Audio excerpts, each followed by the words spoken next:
Now let's hear from a woman to whom this law would apply. Zayneb Bin Ruchd is 21 years old and lives in Montreal, and she joins me now. So, Zayneb, the law is going in effect across Quebec, and we got more clarity on its application today. What are your thoughts at this point? I think that the fact that she just said that, for example, you could be still able to take the bus and that there will be no sanction proved that this law was made for no reason. It was just for votes. It was just like for the election.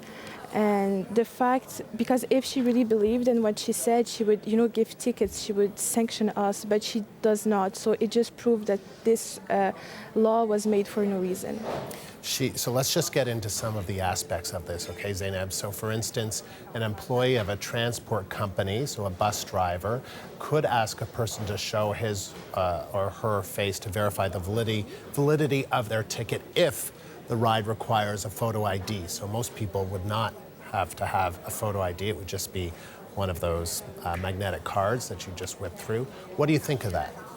But this was always the case. It never like I have my friends that are students that wear the niqab, and it happens. Sometimes we take the bus and we have agents of the bus come to us, and we can show the card. There's no problem. So this is something that always existed. It's not something new. Did you show? You would have to show your face if you had like a student card with a picture?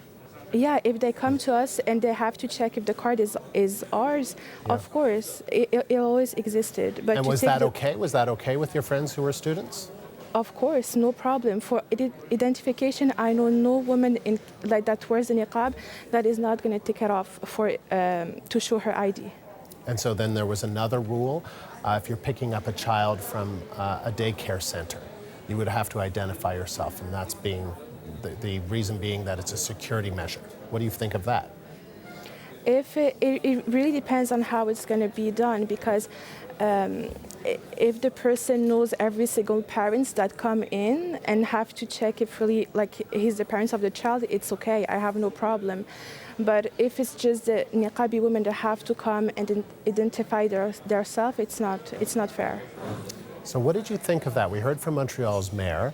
There was a poll that was done by Angus Reid before Bill 62 became law, and it said that 87% of Quebecers agree with its objectives.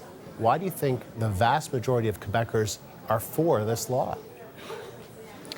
I think that Quebecers in general have a problem with religion, and because I went, for example, in Ottawa, I went somewhere else in Canada, and I didn't have the same problem and the same looks as I have in Quebec. And I think that they see things differently, but it doesn't really matter because they're still part of Canada, and they should respect la Charte des droits et libertés of Canada. The Charter of Rights and Freedoms. And how does this law make you feel as a person?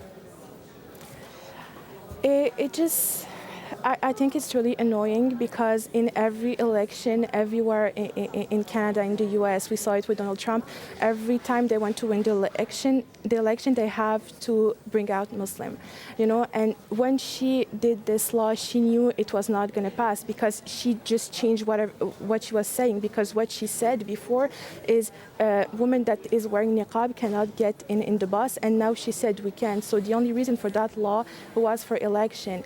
And it is really annoying because I am the one that has going to pay the price, because people are looking at me with, they're annoyed with me, they're mean with me. And we always have to pay the price for this. So you've said that you've been refused public services in the past. What are your worries as you move forward? Or tell me about some of the experiences that you've had.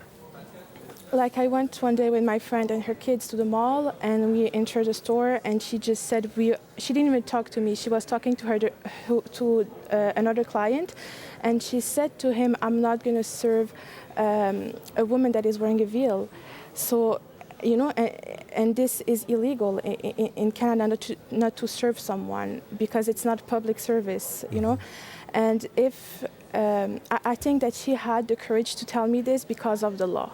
And because it will influence people to treat us differently in every aspect of life.